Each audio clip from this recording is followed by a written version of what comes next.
अस्सलाम वालेकुम। अगर आपके पेट में रोजाना गैस बनती है, पेट फूल जाता है और वॉशरूम जाते हुए आपको तकलीफ का सामना करना पड़ता है, तो दोस्तों ये नॉर्मल बात नहीं है। और सबसे खतरनाक बात कि अगर ये अलामात लंबे अरसे से आपको दरपेश हैं, तो ये किसी बड़ी बीमारी की सूरत भी इख्तियार कर सकती हैं। दोस्तों ये वार्निंग साइन है कि आपका आंतों का निजाम ठीक काम नहीं कर रहा। मुसलसल गैस रहना, कब्ज की शिकायत रहना, पेट में दर्द उठना और खाने के बाद हैवीनेस महसूस होना और ऐसे लगना कि जैसे खाना मेरे पेट में रुक गया है और आगे नहीं जा रहा। ऐसी तमाम कंडीशंस आपके हाजमे और आंतों के निजाम की खराबी की तरफ इशारा करती हैं। आज की वीडियो में आपको वो बेहतरीन मशरूब बताएंगे जिन्हें अगर आप अपनी ग़िज़ा में शामिल करें तो आप आंतों के तमाम मसाइल से निजात हासिल कर लेंगे।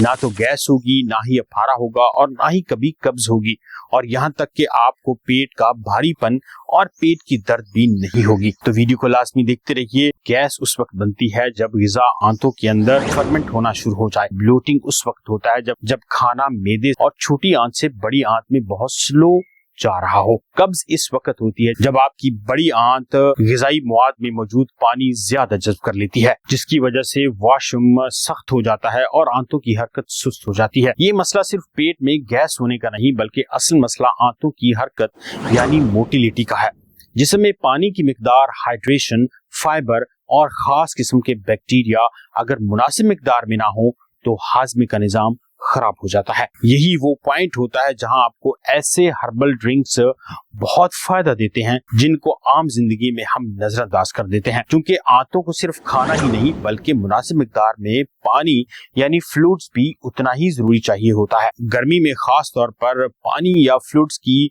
अहमियत और बढ़ जाती है, लेकिन सिर्फ खाली पानी पीने से आपको इतना फायदा नहीं होता जब तक कि आपके खाने में फाइबर की मिकदार ज्यादा ना हो। इसके साथ साथ इलेक्ट्रोलाइट्स और कुदरती अज्जा भी उतने ही जरूरी होते हैं जो आंतों के अजलात को आराम देते हैं, हाजमे के एंजाइम्स को मुतहर्रिक यानी एक्टिव करते हैं और पखाने को नर्म रखते हैं। अक्सर लोगों को दिन में बार बार सोडा यानी कोला बोतल पीने की आदत होती है। जब उनको कब्ज होती है तो वो कोई भी गोलियां इस्तेमाल कर लेते हैं, जिससे अचानक फौरी तौर पे रिएक्शन होता है और वॉशरूम आता है। इससे फायदा कम और नुकसान ज्यादा होता है। आप अलामात को वक्ती तौर पर दबा लेते हैं, लेकिन असल मसला वही का वही रहता है और यही चीज आगे जाकर बवासीर की सूरत इख्तियार कर लेती है और यहाँ तक कि ऑपरेशन तक करवाने की नौबत आ जाती है।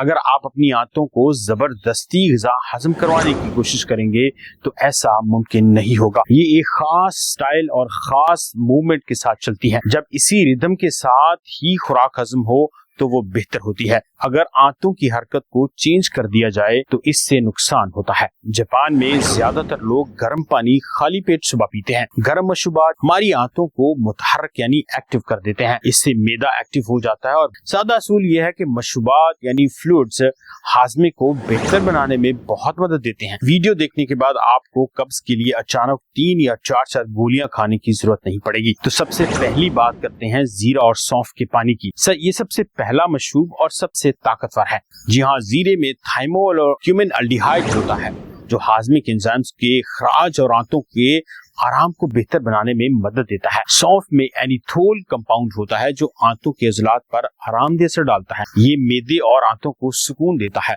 और भारीपन और खाने के बाद बनने वाली गैस को भी खत्म करता है। इसे बनाने का तरीका बहुत आसान है। 1 चाय का चम्मच जीरा लीजिए, 1 चाय का चम्मच सौंफ लीजिए और 2 कप पानी लीजिए।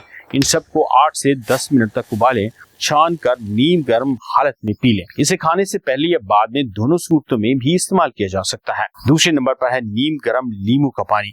ज्यादातर लोग ये जानते हैं कि नीम गर्म लीमू का पानी पीने से चर्बी पिघलती है। हकीकी फायदा बड़ी और छोटी आंत को होता है।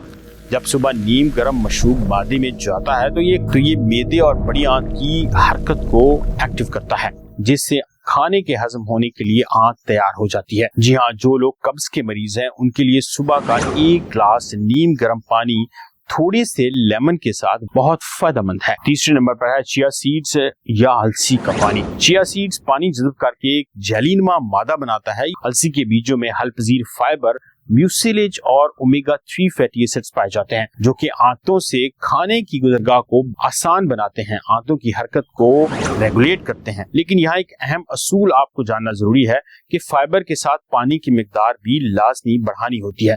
अगर आप फाइबर से भरा खाना खाते हैं लेकिन पानी नहीं पीते तो इससे कब्ज मजीद खराब हो जाती है। एक खाने का चम्मच चिया सीड्स को नीम गर्म पानी में 10 से 15 मिनट भिगो कर रखिए और अलसी के बीज हल्के से उबालकर या पिसी हुई शक्ल में भी इस्तेमाल कर सकते हैं, क्योंकि इस तरह जिस्म में ज्यादा बेहतर तरीके से जज्ब होते हैं। चौथे नंबर पर है आलू बुखारे का जूस और नाशपाती। दोस्तों, कब्ज के लिए ये तिब्बी एतबार से बहुत बेहतरीन है। आलू बुखारे यानी प्रून्स और नाशपाती में खास किस्म की सॉर्बिटोल होता है। ये सॉर्बिटोल एक शुगर है जो कि बड़ी आंत में पानी को खींचती है। आलू बुखारे में फाइबर और पॉलीफिनोल्स मौजूद होते हैं जो आंतों की सेहत को बेहतर बनाते हैं, लेकिन डायबिटीज वाले लोग इन्हें थोड़ी मिकदार में इस्तेमाल करें। 5वें नंबर पर है अदरक की चाय। अदरक की चाय में जिंजीरोल और शुगोल्स होता है जो मैदे के खाली होने के अमल, मतली, पेट फूलने और सोजिश से मुतल्लिक तमाम फैक्टर्स को रेगुलेट करता है। खाने के बाद मैदा भारी हो जाता है और अक्सर लोगों को डकारें आती हैं और हाजमा सुस्त होता है, तो ये अदरक की चाय इसके लिए भी बहुत फायदेमंद है। ताज़ा अदरक को 5 से 7 मिनट तक पानी में उबालें और चीनी शामिल करने से गुरेज कीजिए। अगर आप शुगर के मरीज नहीं है तो 1 चम्मच शहद इस्तेमाल कर सकते हैं। 6 नंबर पर है पुदीने या कैमोमाइल की चाय। पुदीना आंतों के लिए बहुत बेहतरीन है। ये स्मूथ मसल्स को आराम देता है और खास तौर पर गैस को खत्म करता है, इसलिए मिंट की चाय भी आप इस्तेमाल कर सकते हैं मैदे को आराम देने के लिए। 7वें नंबर पर ब्लैक कॉफी है। कॉफी बड़ी आंत की हरकत यानी कोलोन मोटिलिटी को मुतहर्रिक करती है और बाज़ अफराद में सुबह के वक्त पकाने की हालत पैदा करने में भी जरूरी समझी जाती है। इसलिए 1 कप ब्लैक कॉफी का इस्तेमाल बहुत ही फायदेमंद है, लेकिन कोशिश कीजिए कि आप ब्लैक कॉफी यूज करें, चीनी और क्रीम से भरी हुई कॉफी मत यूज करें। 8वें नंबर पर है छाछ यानी बटर मिल्क। घर में तैयार की हुई खास तौर पर लस्सी जो कुदरती दही से बनी हो वो आपके लिए बहुत फायदेमंद है। इसमें थोड़ा सा भुना हुआ जीरा और पुदीना और 1 चुटकी नमक शामिल कीजिए और फिर इसका कमाल देखिए। अक्सर लोग बाजार से ज्यादा चीनी वाली मीठी दही या लस्सी पीते हैं, लेकिन ये ज्यादा फायदा नहीं करती। अगर आपको लस्सी पीनी हो तो आप चीनी का मिकदार बहुत कम रखिए और इसमें कुदरती जीरा और मिंट भी शामिल कीजिए। 9वें नंबर पर है सादा पानी। पानी यूं तो जिंदगी का सबसे अहम जुज़ है और इसके बिना हमारी जिंदगी मुमकिन ही नहीं, लेकिन कब्ज की सूरत में पानी की अहमियत और बढ़ जाती है। वो लोग जो पानी कम पीते हैं उनकी आंतों में खुश्की बहुत जल्द होती है और कब्ज का मसला रहता है, इसलिए पानी मुकम्मल तौर पे जिस्म के लिए बहुत जरूरी है।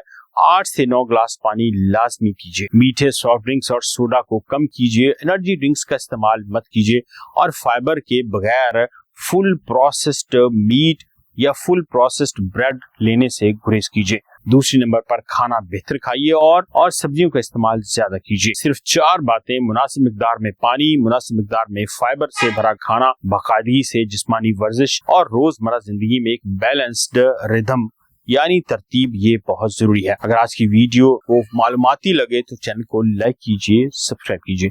मेरा नाम है डॉक्टर मान जफर और आप देख रहे हैं न्यूट्रिशन में डॉक्टर मान। मिलते हैं अगली वीडियो में, तब तक अपना ख्याल रखिए। अल्लाह हाफिज।